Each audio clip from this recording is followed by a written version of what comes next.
In this video, we are going to introduce context-free grammar. So still now we were discussing about regular grammar, regular expression and finite automata. What's the problem with that? It could not remember anything. So and also it could not represent any recursive structures. So context-free grammar is a grammar that belongs to type 2 grammar and it involves recursive structure. It has its own applications like syntax analyzer, DDT. DDT stands for document type definitions.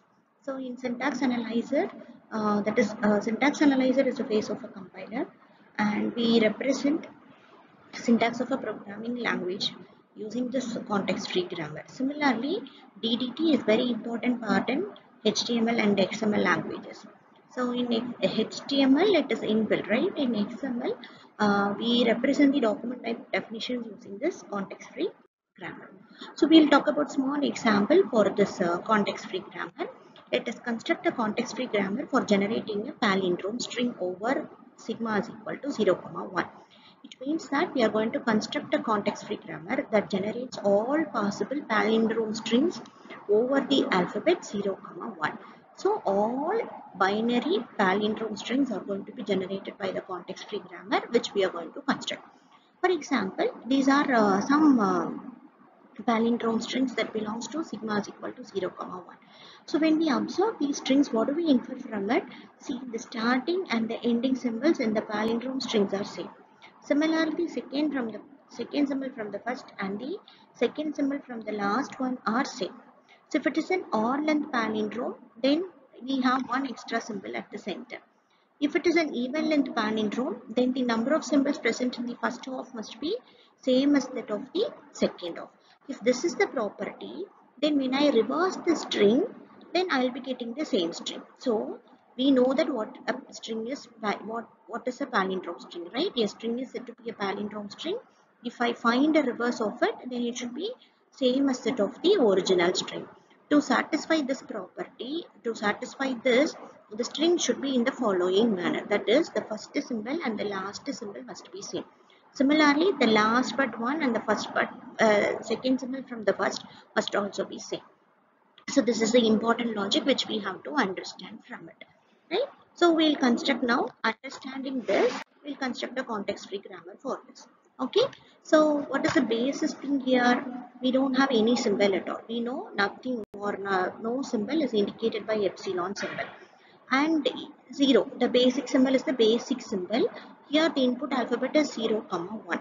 So 0, when I have only one symbol, by default it is going to be a palindrome symbol, right? So according to that, let me include epsilon 0, 1 as a palindrome string. Okay, so we know that in context-free grammar, we have already seen that in Chomsky hierarchy. So what do we know about how the productions in context-free grammar should be? The left-hand side of the production must have only one variable, while the right-hand side of the production can be made up of any number of variables and terminals, right? Okay, fine. If that is the case, we'll represent this as a production. So as any non-terminal we make use of, this is the production symbol, followed by epsilon or that is more than one option. Either you can write these options separately. That is S tends to, like this we can write. That is S tends to epsilon, S tends to 0, S tends to 1. Like this we can separately write the grammar productions. Since non-terminal is common for all the three options, we can club all these three options as a single production like this too, right? So we have written a production for the basis condition. Now we have to include that recursive structures. So what do we infer, what do we understood from the previous example? When I begin with the symbol, then I also end with the particular symbol. So if I start with 0, then I also end with 0. Since this can be placed any number of times to generate a palindrome string of any length, we are including a recursive structure, yes, right? Similarly, the string need not contain only 0. It may also contain 1. So if that is the case here, when I start with 1, it must also end with 1. So this can be repeated any number of times. So we do that with the help of the non-terminal yes. Okay. Now let us see how we generate a palindrome string from this grammar. Okay.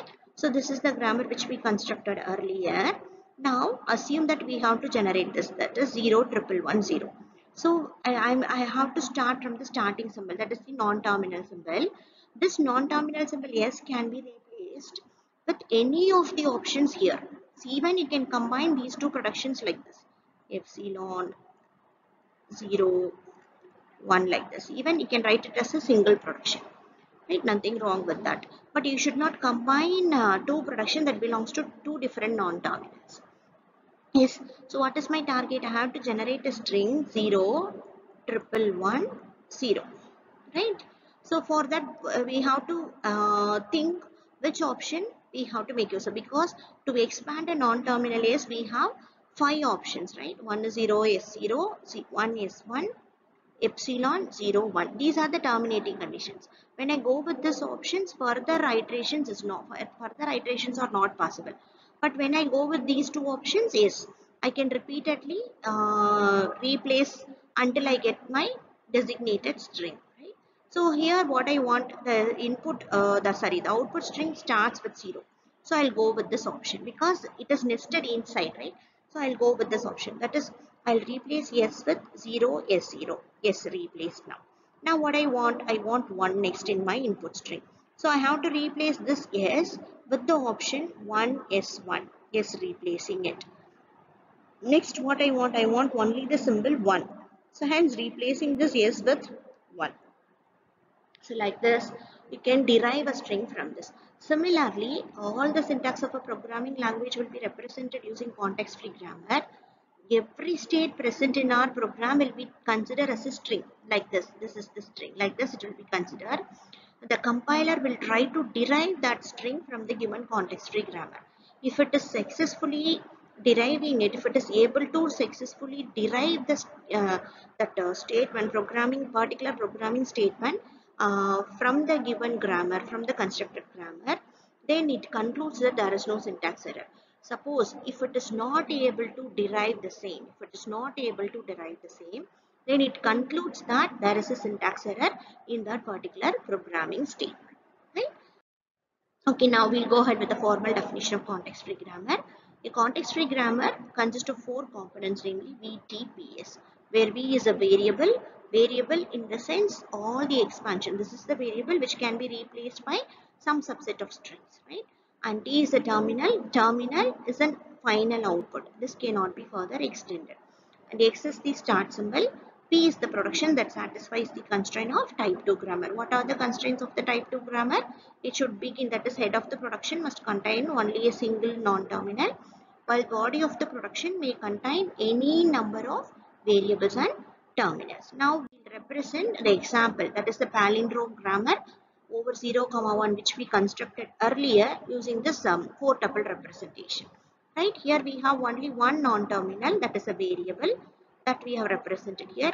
So terminal is nothing but your input alphabet, which cannot be further, which don't have any expansions here. So 0 and 1. Then production, these are the production.